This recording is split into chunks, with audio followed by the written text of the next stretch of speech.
Absolutely incredible week. I is 61 to 3. I've done IR 61, but IR 62 and 63. I couldn't do IR 62 because of the girl next door to me, or woman. I didn't want her to hear, should she hear, because it was incredible.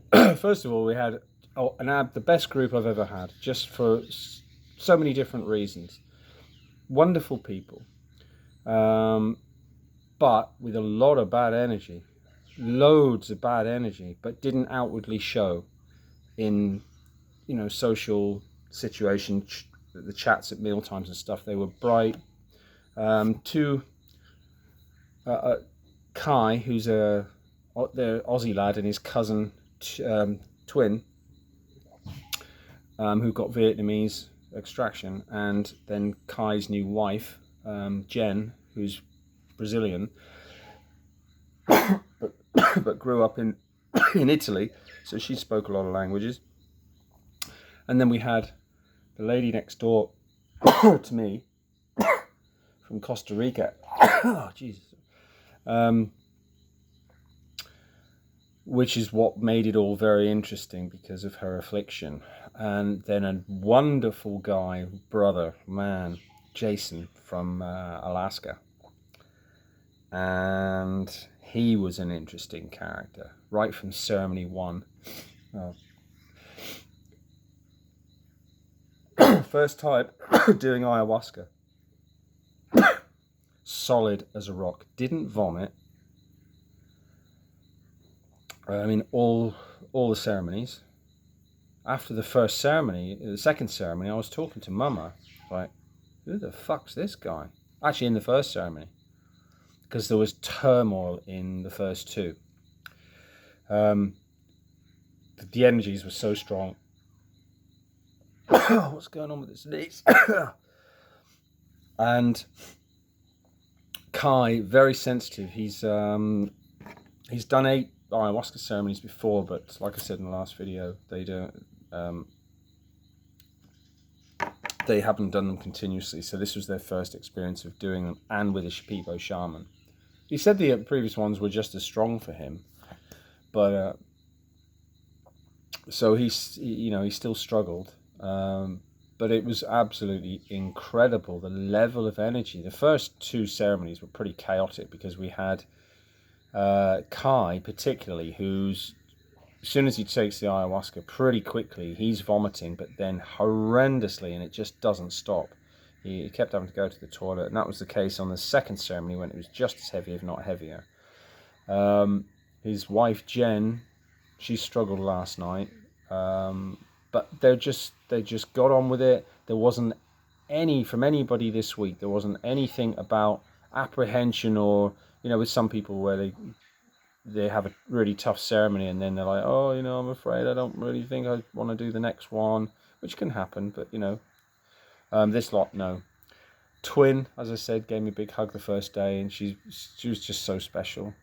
She's and I got a lot of information about going to Vietnam from them, because they've not only just been, but obviously they've got lineage from Vietnam, even though they live in Oz. So that's really handy, and Twin might be actually going back there quite soon. So if I go next, then after this retreat, get the flight sorted. And they've told me so much about it. Really interesting, very handy information. Said it's just a wonderful place and cheap. So I'm really looking forward to going. So anyway, what the main sort of thing that was interesting about this ceremony was the lady next door.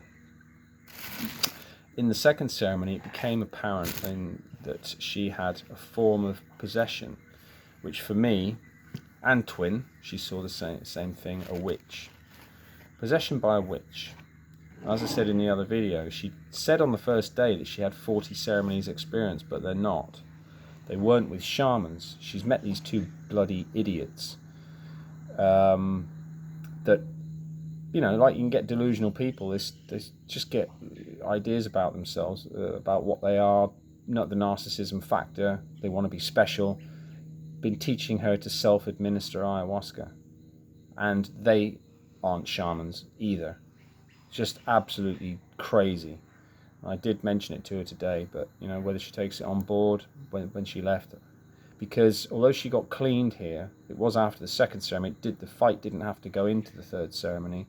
She had already been cleaned the previous one, but it wasn't apparent because the effects of that cackling witch have actually affected her body over the years. Because Mama Ayahuasca, basically my impression of what has happened was her behavior in ceremonies. Just, she's loud, she's got these terrible vocalizations, like as if she's had, like, just jumping out of a dream, and it's continuous. But in the second ceremony, it's the attention-seeking narcissism of this witch coming and going in the second ceremony, especially when it was being cleaned, you know, and then it would have a relief. It would, when this Icaro stopped and it was still there, and it would laugh, like a cackling laugh. And highly annoying vocalizations, like a bored child, you know, making noises and calling out and trying to interact still with Kai or anyone else who would listen. Very, very annoying. But I've been in a great space this week, because my first day of cleaning has given me such a relative level of cleanliness, because Maestro is so strong. And then the second ceremony really found the suicide demon that was stuck right in the bottom of my guts. So once that was exercised, it's just been love and compassion. It's for the first time without cynicism, a darker element. Oh, well, you know, when you come out of ayahuasca, it's just not the real world anymore, and, you know, bad shit happens and it annoys you. But anyway, I'm still in that space. I'm still in the afterglow, but how long it lasts, don't know. You know, the real world's a totally different place, but a lot of lessons from Mama. But anyway, as far as this this lady goes, the apparent that, because obviously the other girls didn't like her, and understandably, because the first ceremonies are afraid of this, you know, and the disruption. But once they saw the second ceremony and Twin, and then obviously everyone talking about it when she wasn't around, about, you know, this being a witch, which was apparent, disturbed everybody except me, obviously. So we had many chats, and I said, look, you know, yesterday before the ceremony there was a bit of apprehension, and kind of just not, I said, just, you know, you're really privileged to see this type of thing. It's so rare, and you've got a front row seat at it. And I didn't get to tell them what came to me afterwards, which is when they're, you know, saying, look, at the end of the day, Mama Ayahuasca has brought her here for the healing that she needs. You've got to find, you know, find it in yourself to love the woman. And after my ceremony last night, whatever level of trauma has happened, the story from Mama is that she's about 6 years old. Complete, you know, some sort of abandonment, and she's still essentially a 6-year-old child trapped in the body of a 33-year-old woman.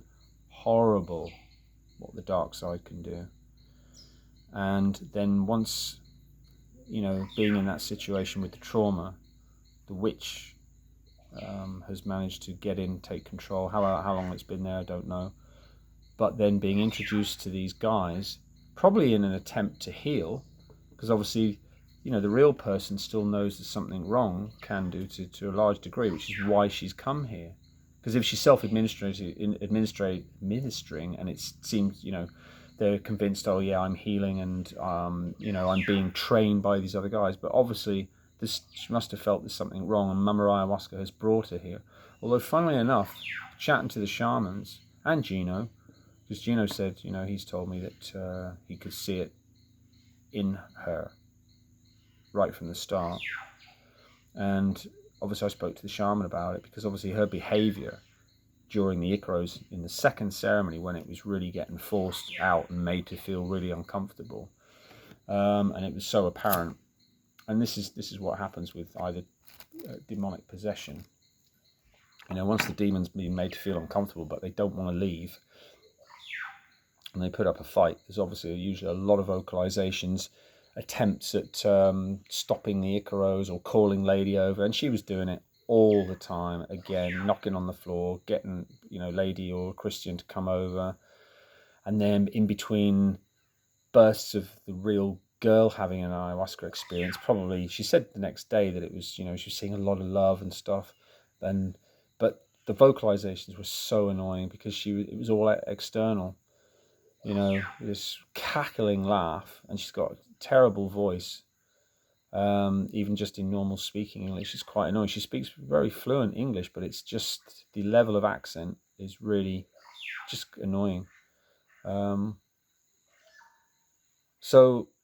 I was just giving her loads of hugs, and I just seeing this little girl in my visions, and just, you know, lost little child, sort of trapped. And so very sad. And of course you can't cure that because it's become part of her personality. Even once the actual dark energy's been removed, it's her character as a 33-year-old woman. And still this kind of narcissistic thing. She said to me this morning, because me and Jason, you know, we had a really good chat last night because he's a fantastic character. He got the same information as me last night. Everything revealed to everybody in this group, finally. And Mama Ayahuasca's told me that for eons, past lives, been a shaman, wizard, healer. What Seon told me right in that first reading that I did way back when I first arrived here has turned out to be true. Not in this life, it's not for me. But she said your gifts of healing will be your love and your compassion and your knowledge, particularly about psychology of trauma, specifically narcissism, because obviously it's pervaded most of my life. So it's been fascinating. But the real thing, man, the best vision, clear as well, detailed, that I've ever had, the most powerful, because I had a full cup. The last two ceremonies, Maestro has been giving me a full cup. So hard back in the room for hours. You know, pretty normal, really, whichever shaman I get here, especially when you have a full cup. But in ceremony at one point, unbelievable. It was just, what an insight. I became a shaman in the visions. My 2.5 years training. So Mama granted me status within the ceremonial world, not in the real world, obviously, as mini shaman, honorary shaman. But my real world gift to be, which is just after this week, what I showed, my behavior, the level of knowledge, helping some of the conversations we had, and helping the first timers and everybody in general. And I got such beautiful feedback from everybody. It was such a wonderful, cohesive group. You know, it was just wonderful. And even Marg, you know, making her being that lesson for everybody, for me to use as a springboard, to use as an example of compassion and love, when the other girl, and, you know, to a degree, the first couple of days after the realization, the first couple of ceremonies, when she was a pain in the ass and they're worried about the witch aspect, and forgetting to, you know, sort of that compassion will be your protection. That's how it works. Love and compassion for that person, the real person. I said this to them. You've got to remember, there's a trapped daughter of Mama Ayahuasca in that body who's been overtaken by that witch. And that's what, you know, what needs saving. And it's up to us to give the support, send her love, as difficult as it is when she's a pain in the ass, and during the day, because she's a difficult person to put up with, depending on what sort of conversations, and the same slightly histrionic, attention-seeking aspect to her. So, you know, they all took that on board, and, you know, learned a lesson about that, because obviously Mama Ayahuasca is about love, and it's important that, you know, it's difficult, obviously beginners, it's really hard because they've still got all their own stuff that they're dealing with, and then to sort of have to take on other people's, you know, especially when you're in want to get the information from your own journey and it's being disrupted, it's very difficult. And it's only now, just this week, that I've been able to do that without a problem, because I've had my fair share of trying to get rid of my irritability, anger demons. You know, they're deep. So it's been a wonderful week to be cleared of that finally, and then be able to have the introduction of Mama to that level of cleaning leads to another gift. And the gift was the experience of being like Roosevelt. He was in my vision, singing. And in a few, like this week has just been great, because as soon as I'm with Shipibo, I've been in my bed kind of dancing kind of to his Icaros, kind of resonating with it, just loving it. But this, in the vision, I had a buffalo hat on with two horns, sort of some half covering my eye, had these almost nasty kind of looking eyes, Shipibo face, and it was me, with the sort of buffalo skin attire, bare forearms, snakes wrapped round my forearms, or just an armful of snakes on each side, spiders, scorpions, all part of my dress, all alive, scorpions dripping toxin, dancing as maestros, singing like in my vision, the really strong primo, but I'm almost his equal in this vision, and I'm dancing, and the feeling of power of the dark side to frighten the living shit out of anything that comes across a shaman in that world. Dark energy, because their fear is being used against them, that they use to attack people, that they then feed off, because fear is the only vector for problems. And that's why the cleansing process removes fear from you. If you do enough ayahuasca, removes the fear so that you're not susceptible to the dark energy.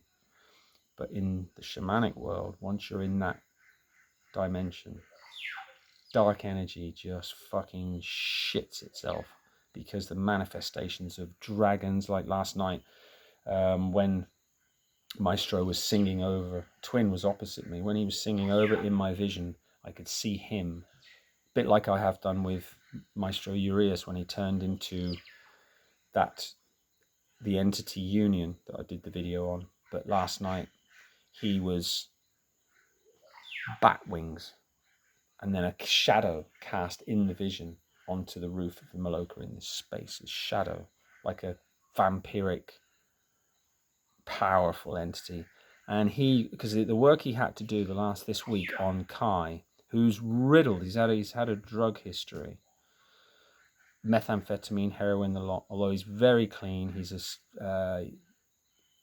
done Vipassana, I think it's called, 10-day retreats. So you've got this superficial level of meditation for the control. He keeps himself fit, but he's got things like eczema, as I've had, the demons that are deep inside that get in through drug addiction, alcohol, toxic behavior, and then they're sat. So even if you go and do meditation afterwards, to me, it sits on top of that layer.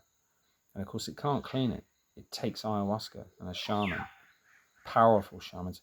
And last night I saw something to a degree I've never seen before either, in reality, not visions, was fucking ants everywhere. Little ones, tiny ones, come for fruit juice, staying on the table. The energy that he's been sucking out has been draining him, absolutely. At the end of the ceremonies, he's absolutely knackered. And this was the other interesting thing that Mama explained to me about what's been going on with me over my whole period of 2.5 years of having permanent stomach issues, never being free of it.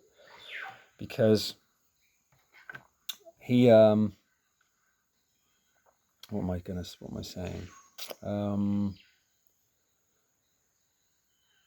Last night, where this energy that he's been sucking out of Kai and Jen to a degree, but it's Kai particularly, riddled with fucking horrible shit that makes him wretch, just for ages, and so loud, draining.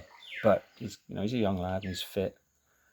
And I got the feeling twin as well, probably because of their association as cousins. Maybe they've been doing the same stuff when they were young. I don't know that, but anyway, the impression at one point quite late in the ceremony, he sat down, had a break, and then he fucking vomited his guts up like I've never heard a shaman. I've heard, I think it was Maestro Hyro in one ceremony last year, he did leave the Maloka and went and vomited in the toilet, but not for long. But this was a huge vomit into the bucket, because he'd had a full cup as well to be able to take this. So he vomited the fuck up, and it was twice, but really loads of liquid into his bucket that you could hear. I've never experienced that to that degree before. I thought, fuck, I hope he's okay.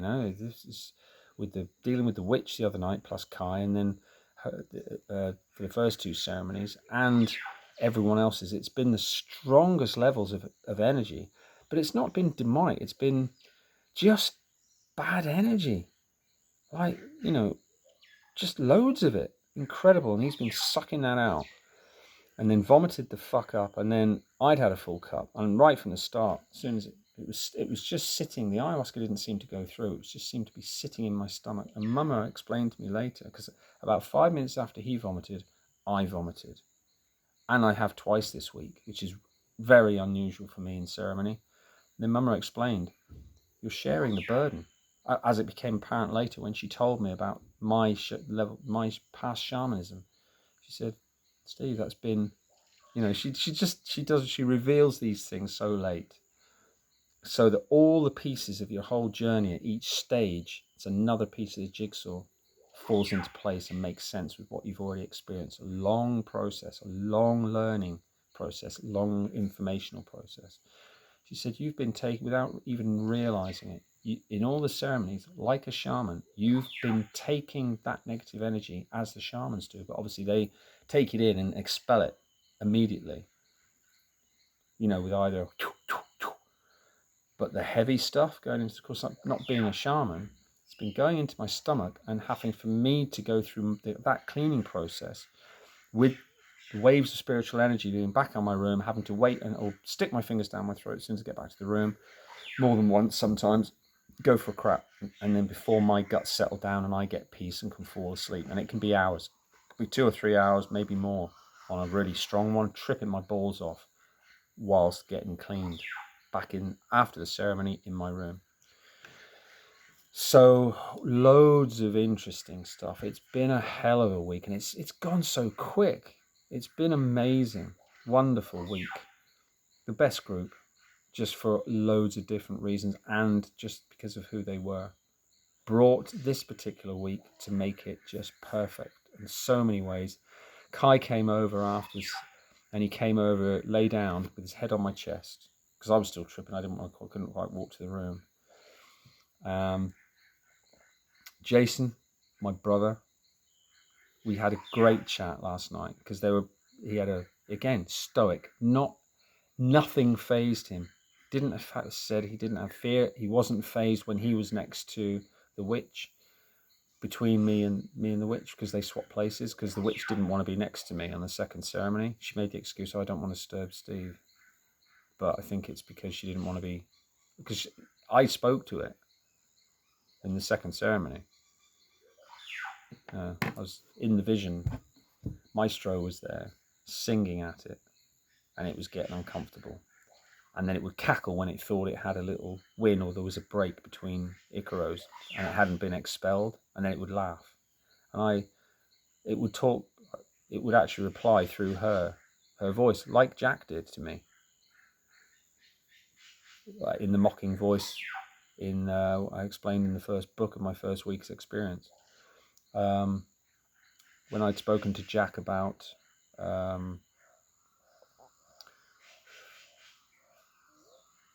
forgiving his mother, forgiveness, and then the mocking voice in that ceremony when it was singing back, when Jack's shouting, "Mom, Mom, where are you? Where are you, Mom? Why do you hate me?" And then the mocking Amityville horror voice, "Mom, where are you?" And then after I'd had that conversation about forgiveness for his parents, realize that they've been damaged for and then that's why they treated him like that. That night's ceremony was, "Mom, I forgive you," mocking the advice that I'd given, replying, because it knew the conversation that we'd had during the day. And the similar thing was happening with the witch. But if I had a thought, because Mum said that, you don't interact, but because of where I am now, and then it just happens in the vision. And at one point, I was leaning a Templar sword, circle between the headstock and where the hand grip is. I'm leaning on the Templar sword, looking at this decrepit, really old, decrepit archetypal witch. Just leaning on my Templar sword. Why don't you save yourself the pain and just leave? Because you know the inevitability as the shamans. The shaman's coming for you. So So why don't you just leave and, prevent yourself the suffering of being forcefully evicted? No, it wants to carry on, holding the space in that body that it's consumed. But of course it was gone in the end. So just incredible ceremony. Bloody ants everywhere looking for the remains of the juice that I've wiped. That's a pain up the ass.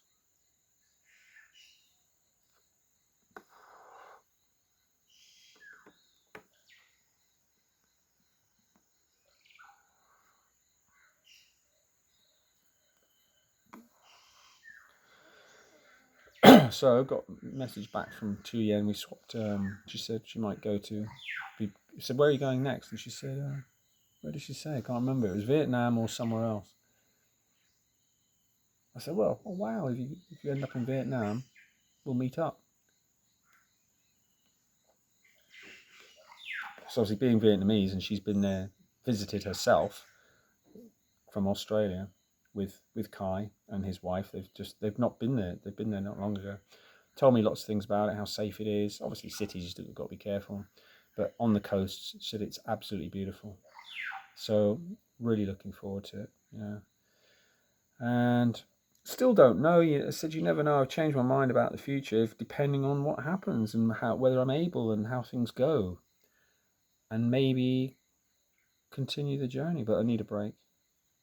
Obviously, because having gone through what I've gone through in 2.5 years, all I did really want was the experience of actually having the plants sing to me, which I haven't, but I've done a lot, so it's a massive distance along that journey.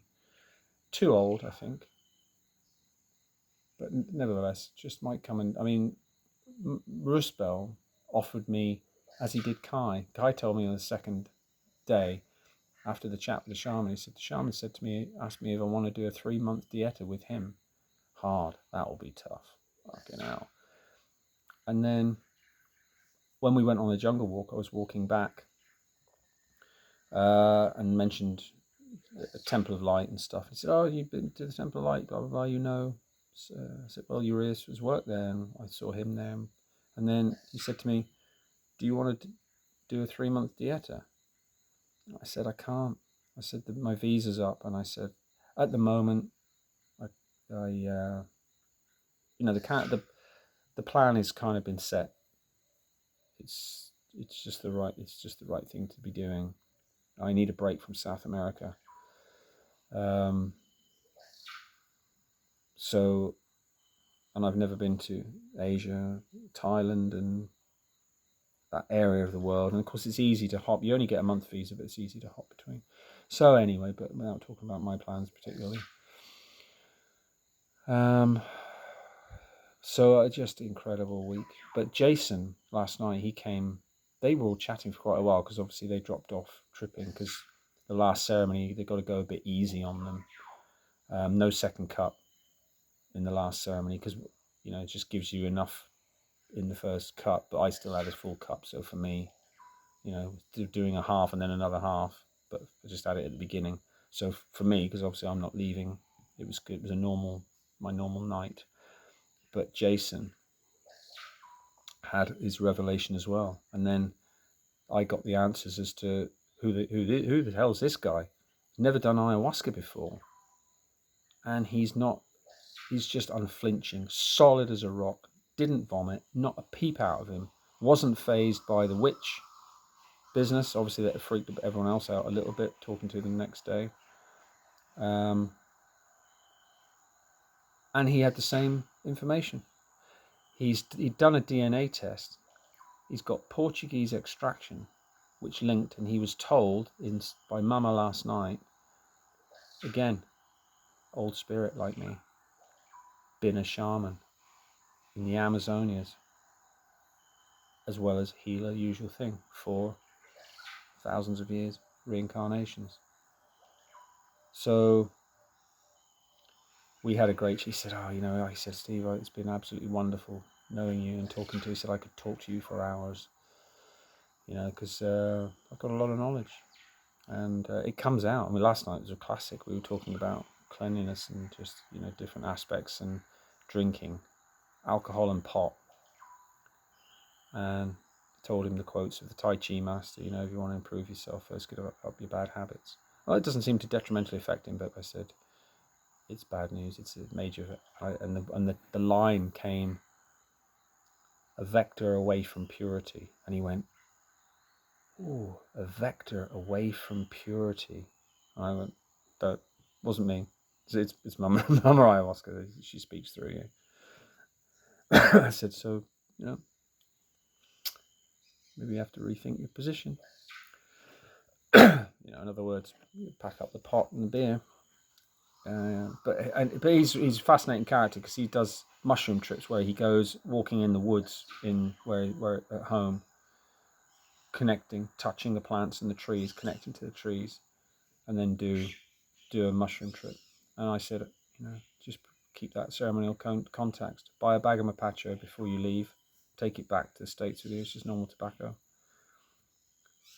5 minutes of prayer every day, just the thanks. That's all you need.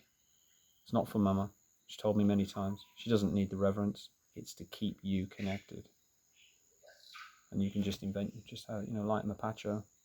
Thank mapacho for the protection that we've had through the ceremony. Thank all the other plant spirits for the healing and the protection that they've given you in ceremony. Thank Mama Ayahuasca, particularly, obviously. Do your mushroom trip. Wouldn't be surprised if you talk to Mama Ayahuasca, because Mama Ayahuasca was speaking to him after only, I think, the first ceremony. So you see,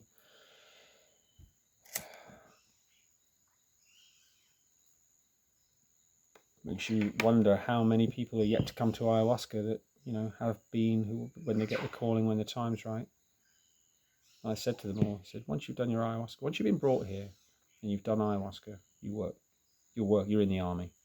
You work for Mama Ayahuasca in whatever form, no matter how small it is, because even if you're telling other people about it, it might be what they need to hear from someone who's experienced it properly, like here at Light of Shipibo, who are going to change their name to Lighthouse soon, because obviously it's a little bit biased in some ways. There's other reasons as well, saying Light of Shipibo, because we, although we've got two or three, I haven't met the female shamana yet. She's a friend of Rusbel's when they were working as a team that Joshua tried to give some clients some female energy. For those that are, you get the old client who may have had a bit of experience but with a female shamana and they might feel uncomfortable with the male energy. Obviously I love it because it's just fucking relentless. It's power. And so are the women. Of course they are. but they've still got, being female, they've got that a softer edge in some respects, and some people actually prefer or just feel more comfortable in it. Maybe they feel, the harsh of the harshest Icaros from a male shaman maybe just a bit too much, because it's fucking relentless, when and it can just it takes you to the cleaners, man, and that's why it's just a wonderful position for me to be in now, being where I am with especially the new people. Watch them go through their suffering. A little smile for me. I told Kai that after, on the first ceremony, when he was, because he's very, I had to warn him, because when he came over and he was lying on my chest, he was kind of still tripping his balls off, obviously, but I'm so privileged to meet you. He said, "Can I tell you something?" I said, "Yeah, sure." He said, "Mama revealed to me that I'm a prophet. I'm going to be a prophet, and people are going to think I'm crazy." But he's being young, he's ambitious, he's got his own business, and he's going to do this, this, and this, and he was very kind of the borderline of hubris, and just very gently, just said, just be, because we were whispering it quiet, and I was in a beautiful, relaxed space, still tripping my balls off. And the conversations we've had this week about narcissism and different forms of energy, negative energy, infect the human form. I just said, but just be very aware. Balance that enthusiasm and egocentrism. I know you've got big plans, but just be very careful of hubris and the mind worm of narcissism, because it's absolutely the most destructive weapon that the dark side has, because it's so covert, and the way it worms its way in slowly, without trauma, worms its way in, mind control, grows. So he took that on board, because I know it so well. I see it everywhere in society. It's everywhere, and it's never been the worst. The whole, we're here, we're queer, we're coming for your children.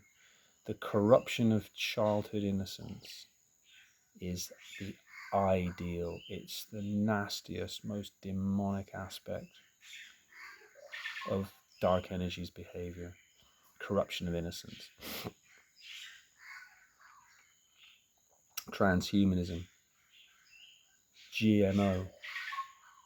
Modification in their image of the divine nature.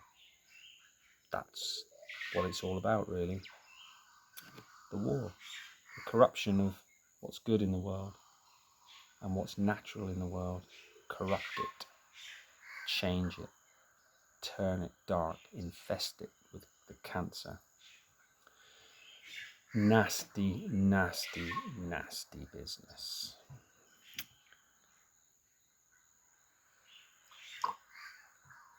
So I think I'll leave it there. I don't want it to be too long.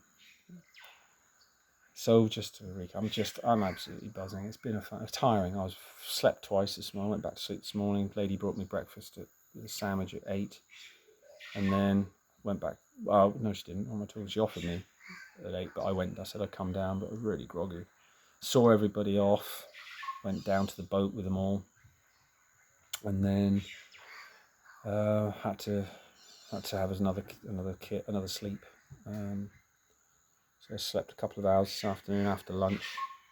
Had a nice big sandwich with an egg. Ooh. So I'm here just staying tomorrow on my own with just some of the staff. Staff are left, obviously. Christian and Juno have gone back to their farm for a weekend break. Lady's still here. Antonio. I was too tired today to go to Santa Isabella to watch Antonio play football, and it was boiling today, and I was tired and drained. I thought, no, I'm not. I need a rest. catch up. Because also, we had a major thunderstorm on Thursday night. Fucking massive. It pissed it down all night, but at some point, so hard. And Twin said to me the next day, obviously probably thinking about the witch being exercised, you know. I said, don't read too much into it, you know, because we obviously, it's the Amazon and it's rainy season, so we have big storms here. But this was a fucking cracker. There was there was a flash of lightning, just so bright and condensed. But when that thunderbolt hit, fuck, it shook the building. Like just one, like a fucking massive gunshot. So, and it woke everyone up. Even lady said she was sort of, I was a bit afraid in my room, you know, but it was noisy, windy, you know, gusts pissing down, like super powerful. And I woke up, I must have fallen asleep around 10. I woke up thinking, oh, thank God, I finally caught some sleep. Hopefully it's about 5, and it wasn't. It was fucking 12:30. So, and I was wide awake, and I thought, oh shit. So I was awake until 5 in the morning then, just having to listen to music, do some rapé. The mosquitoes are horrible here at the moment as well. Worse they are at this time of year. Everyone had nasty bites. I've had more than way more than I normally get, and they were all on my ankles, and it was just an itching fit when I woke up. I was scratching to fuck. I put some Apache rapé. I had a cup with a bit of water in the bottom, and I just tipped what's on my snuff card into it and swirled it round and just rubbed that on my lower ankles, because where we've been on the jungle walk and sitting down in the restaurant area, because there was just loads of them down there and everyone's getting bitten. People, you know, have to wrap up, but you know, I was going down there just tracksuit bottoms, but they still got through it. So mozzies at the moment are pretty unpleasant. As far, I mean, still not bad overall compared to other countries, but yeah, you get and they've been in my room. I thought at one point I got bed bugs, but anyway, I'm waffling.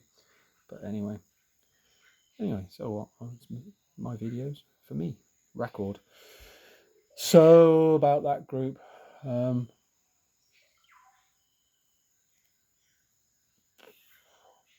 I did say to Ma, walking down the stairs, because I was struggling with it, because I thought, why doesn't the shaman or Gino? Because you know, I told Gino wasn't here; he had to go shopping for a day. And in the evening, he came back, and I told him, "Fuck, man, you should have seen last night's ceremony. It was fucking mayhem. The energies were just unbelievable." I said, can you do Fridays and see it? He said, yeah, I should be able to. But of course, it wasn't as bad with the witch because it had been cleared. But nevertheless, it was still pretty chaotic with people here just in and out, knocking on the floor as usual. Up and down, up and down. Fucking ants.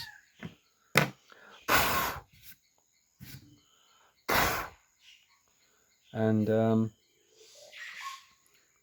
I was going to say. Oh yes, but about this self-administration of ayahuasca, I'm really amazed that the shaman hasn't said to her, "You really need to stop doing that." So I told her this morning when she was walking down the stairs to the boat, and I put my arm around her, because other people they didn't want to hug her, and I said to Twin this morning, I said, find it in yourself, give her a hug before you leave. Just remember, I told her the story that she's a 6-year-old child trapped in a woman's body. And I told her that I didn't get a chance to, at the time, to tell them because the thought came to me after I'd been speaking to them about compassion will be your protection in ceremony. If you're worried about, the witch being in. But anyway, they weren't. They were fine.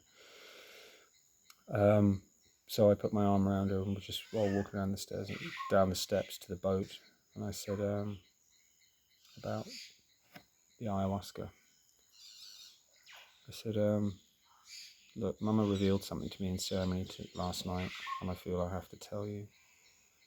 I said, it's really important. I said, because administering ayahuasca is really dangerous. And she just kind of said, I think it's fine. I said, please consider it. doing ayahuasca without a shaman, because she wasn't privy to the conversation. Cause sometimes she'd just go and leave because she felt probably uncomfortable because maybe the vibes off the others, the girls particularly not wanting her around. Because she said to me this morning at one point about Jen, but Jen was just quiet this morning because obviously heavy night and whatnot. And when Jen left, she said to me, she doesn't like me. I said, yeah, she does. Yeah. She said, no, she doesn't like me. She always walks away, or she doesn't talk to me, she doesn't say hello. But anyway, I said, please consider not doing ayahuasca. I said, the guys who've been teaching you, you told me, they're not shamans either. I said, it's really dangerous to be to take ayahuasca with it when you're not a shaman. She doesn't, people don't know that the plants are both dark and light. And if you're not being protected by a shaman to only let the light through, you get the dark, as well as all the other dark energies that are then going to come for you. Don't fucking take ayahuasca. This is why it's crazy, but that people sell it in Belen Market again, but unscrupulous Peruvians selling like they do with everything else, But ayahuasca, big no, that shouldn't be on sale at all for people. It should only be made by, preferably, or for shamans, because obviously they energize it according to their needs before. So it doesn't matter in principle, provided they know the source and how it's been made. Even if someone who's not a shaman makes the ayahuasca, but it's not optimal by any stretch, because it should be being energized by the shaman when they're making it as well, to keep it clean. So super important. But anyway, if she goes off, she took the bait on when I said about, have you ever done San Pedro? She said no, and she's going to Cusco next. I said, oh, while you're up there, you thought about doing a San Pedro ceremony? I think it would be really good for you, because obviously any remnants of the witch, if she's got a good San Pedro shaman, that'll also clear it out and give her a clean. But unfortunately, like I said to Jason last night about what was revealed to me about her being a 6-year-old trapped. She's been an abused little girl, according to my visions, or at least it's an explanation. So fascinating stuff. But anyway, I'll leave it at that.